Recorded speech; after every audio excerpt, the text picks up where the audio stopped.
Jesus called me just like the rest of them. Just like Peter and James and John and Nathaniel and Andrew, he called me just like them.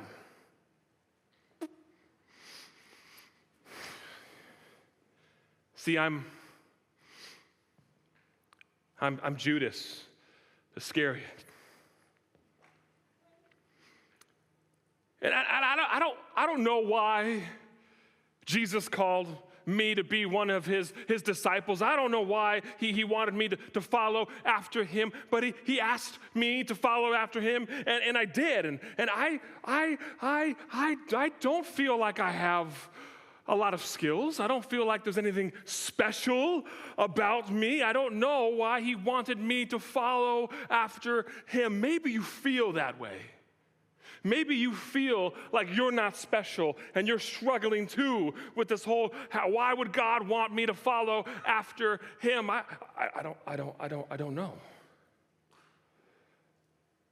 I don't have anything that sets me apart. And yet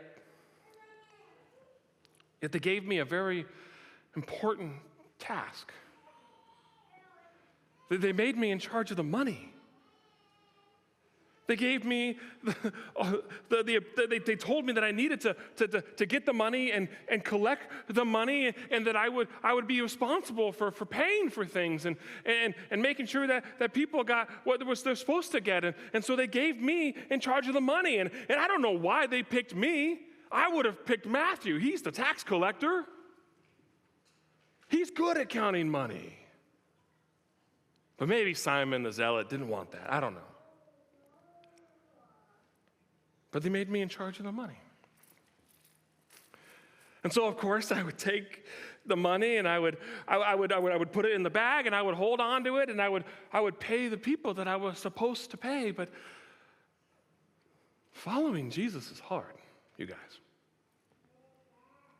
It's hard. Sometimes I don't have as much as I want. Sometimes I think that I deserve more than I'm actually getting. And so the money I would take and I would grab and I would put a little in my pocket. And at first it was just a little. Nobody would notice one little coin missing.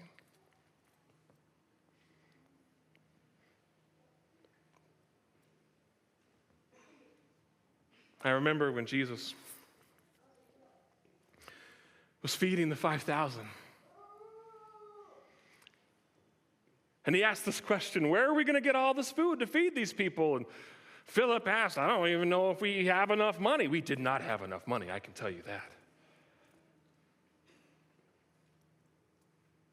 And I saw Jesus do amazing things. Feeding that many people with just a little bit of bread and fish.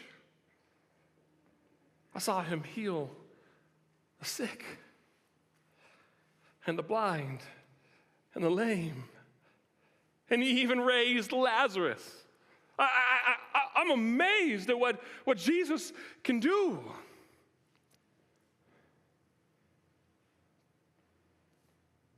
But I wanted more.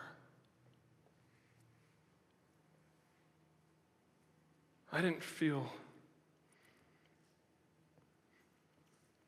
like I had all that I was supposed to get. And I got greedy.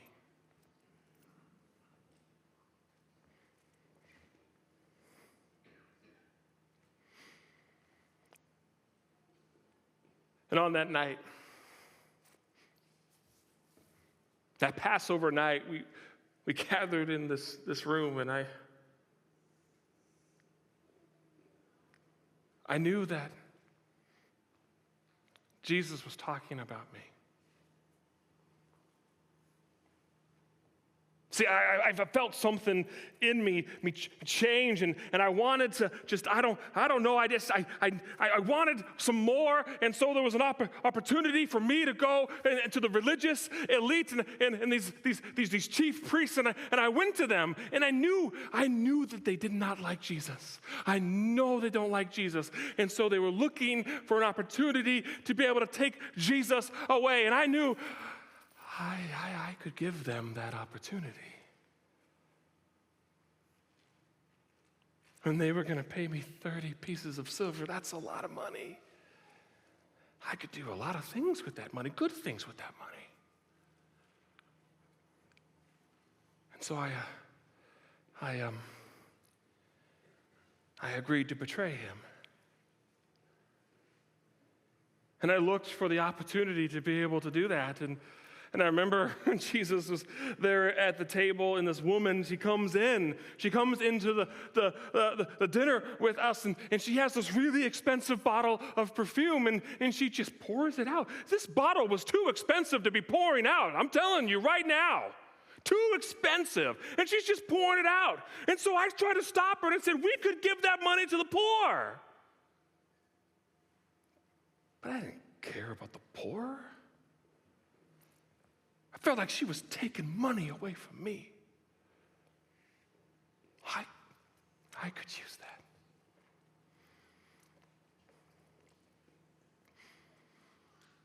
And I know what you're all thinking. I know you're looking at me and you're judging me, but you're not any different than me. You struggle just like me. You have sins just like me.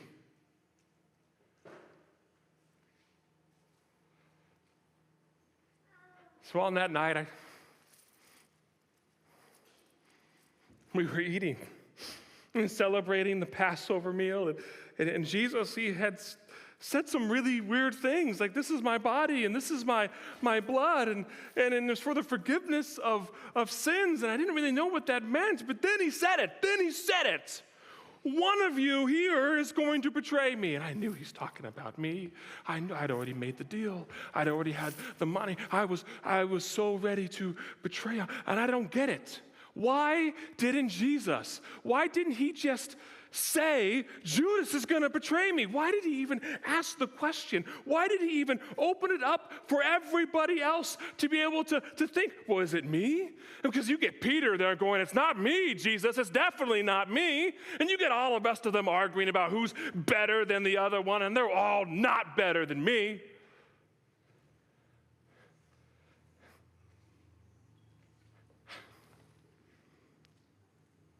Why didn't Jesus just tell him? I'm the one.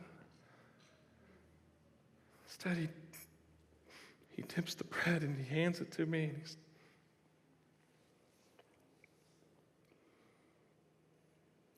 And he says, go and do what you need to do. And so I walk out of there.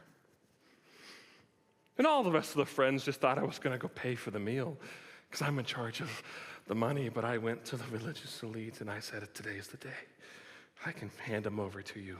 I know where they're going to be. And I'm going to kiss him. That's who you know. That is Jesus. And so we went to the garden.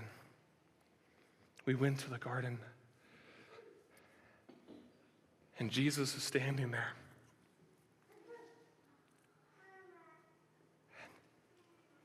The soldiers are with me and they're waiting. They're waiting for the sign. And so I inch a little closer. And Jesus says this question. You're going to betray me? Betray me with a kiss? And I gave him a kiss.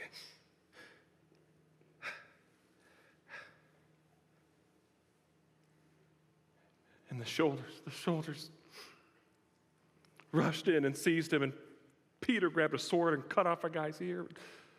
I didn't know what to do. I didn't know what to do, so I just ran. And I messed up. I know that I wasn't supposed to do that. I know what I did was wrong. And so I went back to those people who gave me the money. I went back to the chief priests and I told them, I said, that an innocent man's blood is being spilt. And I threw it, and I threw all the coins at him.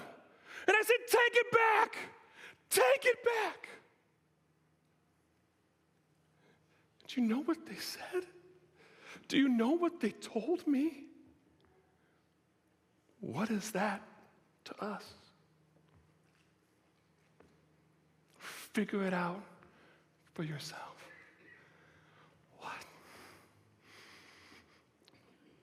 What am I going to do? What am I going to do?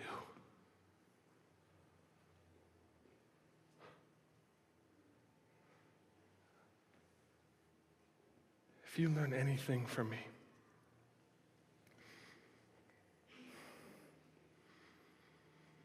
when you've sinned, when you've betrayed Jesus, when you've rejected him and ran from him, don't run.